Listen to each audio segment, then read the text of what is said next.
Today I'm spilling the beans on 5 popular baby items that did not make it into my house. They were not on my registry, shopping list, never made it in the home. We're talking about those must-haves that apparently are not must-haves for everyone.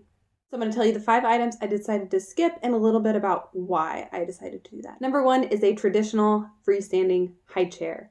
I knew from the get-go I did not want to go this route. The size and shape of our kitchen, it did not make sense to me. I wanted to do a booster seat that's strapped into a chair. Always knew I wanted to do that. I believe it is typically more cost efficient as well. We have a simple little booster. It fits in our kitchen chair. We actually bought this second hand. I don't remember, we paid $15 or $20 off like Facebook Marketplace. I love this booster seat. It has a blue insert that can come out. So when your baby is smaller, it fits them a little more snugly. And then when it comes out, it's got more room for a larger toddler. It also has a tray that stores underneath. I love this. Typically, we don't use the tray. We eat at the kitchen table and their plate sits on the table with us and it helps incorporate them into the meal. But there are situations where we use the tray. Say they're going through a phase where they just keep banging on the table. You can use the tray. We've had a phase where they would put their feet on the table and kick themselves away from the table, and it kind of scared us a little bit if they were going to tip their chair. So we actually were able to push them back from the table and use the tray in that situation. And then we have also taken the seat with us on the go. We go camping and we've used it at the campsite, and we've used it in different, say you're going on a picnic or something and you want something to strap baby into. So they can sit in this booster seat even on the ground and they have a tray to eat off of. So we love that the tray is there as an option. It's always nice to have options when you need it. I recommend the booster seat over the high chair. Now, every kitchen and every home has a different need, but for us, this made the most sense. And I would recommend you to think about it and see if this is a better option for you as well. Number 2 is a bassinet. So I know I said these items never made it into my home, but I will say my mom had a bassinet that she offered and said, borrow it, give it a try. We tried it for 3 days and we gave it back. I did not purchase a bassinet. We did try one very, very briefly, but what we did was we started out in the crib from day 1. That worked for us, and for some families, the crib could fit in your master bedroom. Another option is maybe you sleep in the nursery with baby. We had a single bed in there, and I was able to do so. I didn't mind sleeping apart from my husband. It allowed him to sleep because he did have to work. I was also a breastfeeding mama. I took care of the baby at night. It was simple. It was way easier for me, and it made sense for us. So for us, for a short period of time, that worked.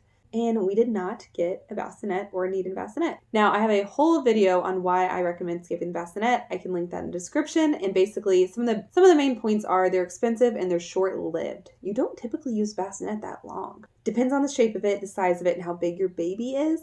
But a lot of times, by 4 or 5 months, they're starting to outgrow that bassinet. Again, depending on the shape and the size. They're kind of expensive as well. So I actually recommend starting on the crib from day 1. That's my thoughts on that and why we skip the bassinet. Number 3 is the DockATot. I don't even know if these things are really that popular anymore or around. I feel like 2018 to 2020, they were peaking. I don't know exactly. Everybody thought you needed a DockATot. People would put them on their couch as a baby lounge, or people would have their baby sleep in them. I believe at this point they are deemed unsafe for sleep, or sleep where you're not literally staring at your child, because essentially it's a bumper around them, which can cause, breathing restrictions. The DockATot was this huge blow up product. I did not get on the train for it, is basically what I'm saying. I did not need it. I didn't want it. And I figured I could live without it. And I did successfully, as did my children. So I skipped a popular baby item. And one thing I just want to say here is it was a popular baby item that people were using for sleep and now is not safe for sleep.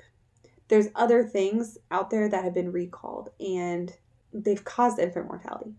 Don't go with the trends just because they're trendy. You may not actually need that item, and later you may find out that item was deemed unsafe.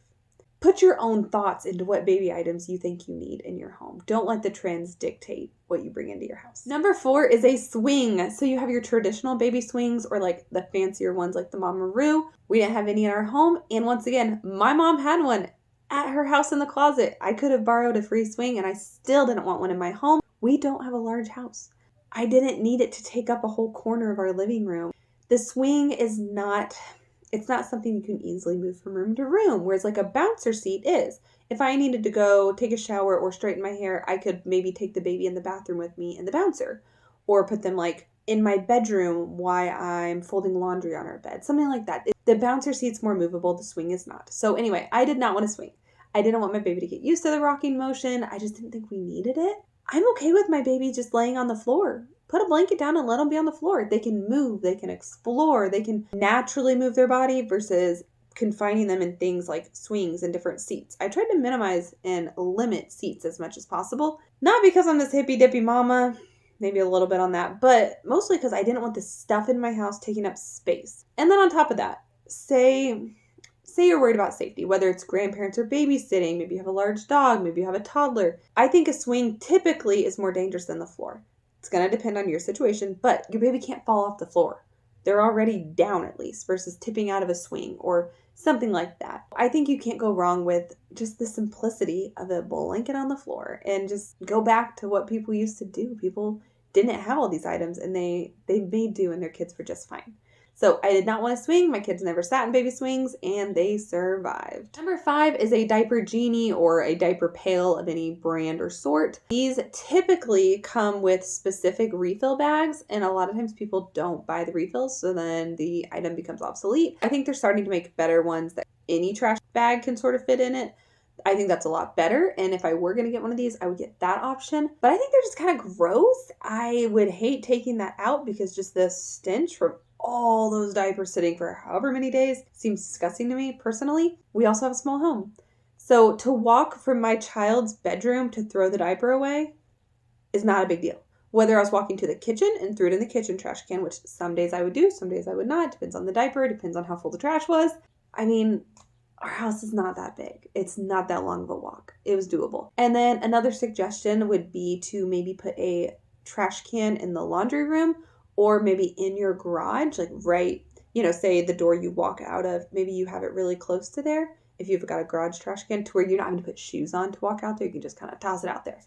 And then the stench is in your garage. I didn't want a diaper pail. I didn't want a diaper genie. I just didn't need it. I thought a regular trash can would work just fine. And it did. It worked just fine for us. So this item was definitely a skip for me. I made it through 2 children without one, and I have no regrets. If I got pregnant today, I would not buy a diaper genie or diaper pail at all.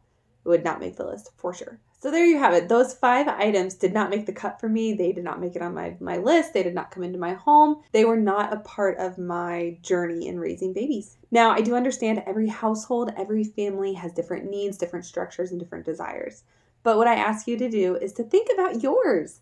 Don't be pressured into buying everything because it's the standard. Everybody has to have one. You don't. You don't have to. I did not have to have a baby swing, even though everyone seems to have baby swings. You don't have to. So just think about what fits your life and your lifestyle and go from there. Trust your instincts and prioritize what's going to work for you and your little ones. I want to thank you so much for tuning in, and I hope you find more helpful videos on my channel. Please check them out. There are so many. And I love giving mom advice. I love trying to be a helpful resource and share some of my advice and knowledge. But please take what works for you and leave the rest. I do not mean to offend or overly persuade you in any way or the other. Ultimately, I want you to find what works for you. So thank you again for watching, and I hope to see you here at the next one. Have a great day.